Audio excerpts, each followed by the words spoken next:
Like I always say, like if something happens and that employee leaves and you're in a conflict with that homeowner, you're only getting that homeowner's what they want you to know that conversation was like.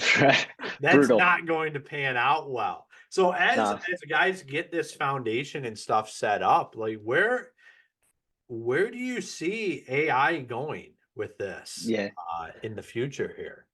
absolutely. So, part of what initiated, my creation of Jet.Build was recognizing, first of all, before spending, all of mine and my co-founder, my partner's free time, right, building out a system. We first, of course, went to look to market to see what, existed and what we can leverage immediately to support our efforts.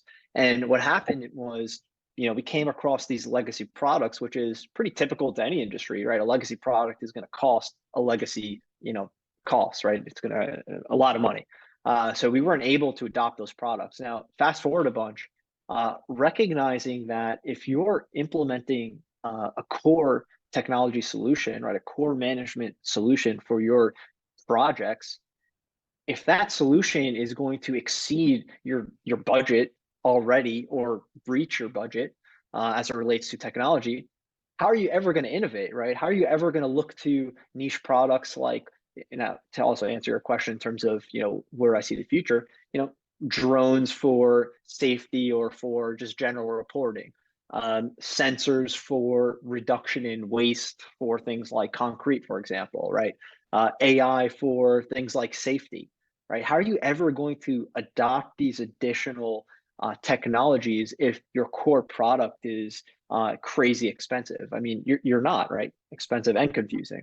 So what I right, so what I see is industry needs help with a refresh in its core product, its core value proposition.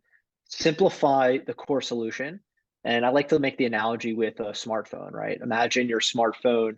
Uh, I actually made a post about this. It was really funny. If you look up the first cell phone, it was, I mean, obviously a huge block of a piece of plastic, right? Crazy expensive, unbelievable cost point. Well, it's what we're seeing now, right? The evolution of that, right? So technology today is less expensive, it's simpler to use, it's more intuitive, and it's intuitive in the sense that we now understand better how people operate, right? So if you establish your core tech stack with an intuitive, cost-effective solution, all of a sudden, not only should you expect more use out of that product, but now you could also expect to adopt additional technology, plug that in, and have a proper tech stack, right? Have a proper layered solution of technology on your construction site.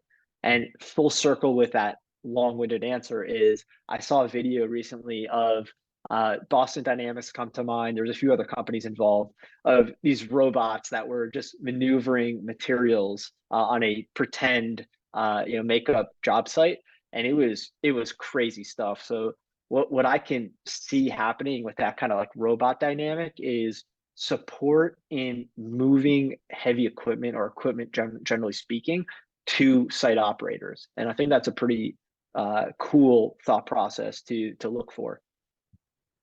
Yeah, no, I've seen some of those videos too, and they're crazy. Wild. Yeah. I mean, there's crazy stuff in the pipeline. Yeah. I don't as the industry continues to grow and adapt to this stuff, which I believe is happening. Hmm. I think one of the hardest things we have to overcome is this jaded perspective. I think we had Right. not just the legacy guys that came in, but we had a lot of people that moved. They saw an industry that didn't utilize technology and they were quick to move solutions into the construction industry that weren't for the construction industry. Hmm. And guys jumped on it because like we all, I think as a whole, the construction, we're fixers. We're like I say, there's a reason why everybody has all the brand new tours. It's not because we're not early adapters of stuff. Like guys like new stuff that Hmm. make them better and make it just we like core stuff. Yeah. It's